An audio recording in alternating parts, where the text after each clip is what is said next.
23వ తేదీ జూన్ నెల 2026వ సంవత్సరం. ఈరోజు దేవుని వాగ్దానము. విలాప వాక్యములు 3వ అధ్యాయము 32వ వచనము. ఆయన బాధ పెట్టినను తన కృపా సమృద్ధిని బట్టి జాలిపడును. సహోదరి సహోదరులారా, మన ప్రభువు కరుణామయుడు, ఎంతో కృపగల దేవుడు. కొన్నిసార్లు ప్రభువు మన మేలుకే శ్రమలను అనుమతిస్తూ ఉంటాడు. కొన్ని పోరాటాల గుండా వెళ్లేలాగా పరిస్థితులను ప్రభు మారుస్తూ ఉంటాడు. చీకటిలో ఉన్న మనల్ని వెలుగులోనికి నడిపించడానికి, పరిశుద్ధపరచడానికి, సరిదిద్దడానికి ప్రభువు శ్రమలను అనుమతిస్తాడు. మనము నశించిపోవాలి అని కాదు, కానీ మన హృదయాంతరంగంలో మార్పు వచ్చి మంచి మార్గంలో నడవాలి అని కొన్ని శ్రమల గుండా మనం వెళ్తూ ఉంటాము. ప్రభువు శిక్షించిన మన మేలుకే శిక్షిస్తాడు. అంత మాత్రమున మనము ప్రభు మనల్ని బాధ పెడుతూ ఉన్నాడు అని, ప్రభువులకు మనమంటే ఇష్టం లేదు అని అపార్థం చేసుకోకూడదు. బిడ్డ తప్పు చేస్తే తండ్రి ఎలాగైతే శిక్షిస్తాడో మన పరలోకపు తండ్రి కూడా అంతే.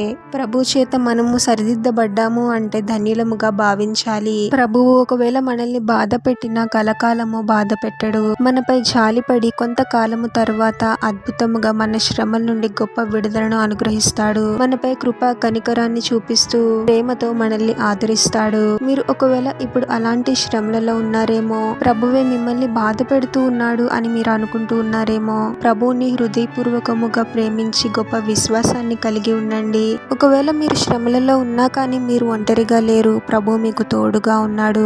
తగిన సమయంలో ప్రభువే మీ శ్రమల నుండి విడిపిస్తాడు. ప్రభువు నిర్ణయించిన సమయం కోసము ఓపికతో విశ్వాసంతో కనిపెట్టండి. ప్రార్థన.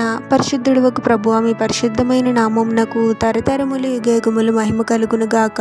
మరొక నూతన దినంలోనికి మమ్మల్ని క్షేమంగా ప్రవేశింపచేసిన దేవా, మీకే స్తోత్రం తండ్రి. మాకు కలిగిన శ్రమలను బట్టి, పోరాటములను బట్టి విశ్వాసంలో బలహీనపడే వారముగా కాకుండా శ్రమల కాలంలో కూడా మీపైన గొప్ప విశ్వాసంతో స్థిరంగా ఉండడానికి మాకు సహాయం చేయండి తండ్రి. మా విశ్వాసాన్ని మీరే బలపరచండి ప్రభువా. మీ చేత మేము సరిదిద్దబడాలి ప్రభువా. మా ఆలోచనలు, మాటలు, క్రియలు వాక్యానుసారముగా ఉండే విధంగా దీవించండి తండ్రి. చీకటిలో ఉన్న మమ్మల్ని మీరే వెలుగులోనికి నడిపించండి ప్రభువా. లోకానికి, లోకపు కార్యాలకు చోటిచ్చే వారముగా కాకుండా మా జీవితాలలో మొదటి స్థానాన్ని మీకే ఇవ్వాలి తండ్రి. మిమ్మల్ని హృదయపూర్వకముగా ప్రేమిస్తూ ప్రతి పరిస్థితిలోనూ మీ పైన గొప్ప నమ్మకాన్ని కలిగి మీరు మాకు అనుగ్రహించి గొప్ప విడుదల కోసము విశ్వాసంతో కనిపెట్టే వారముగా మమ్మల్ని దీవించమని, ఈ ప్రార్థనలో ఏకీభవిస్తున్న ప్రతి ఒక్కరిని పేరు పేరున దీవించి ఆశీర్వదించి అభిషేకించమని, వారు చేసే ప్రతి పనిలో మీరే వారికి తోడుగా ఉండి వారిని అన్ని కీడుల నుండి, అపాయముల నుండి మీరే వారిని రక్షించమని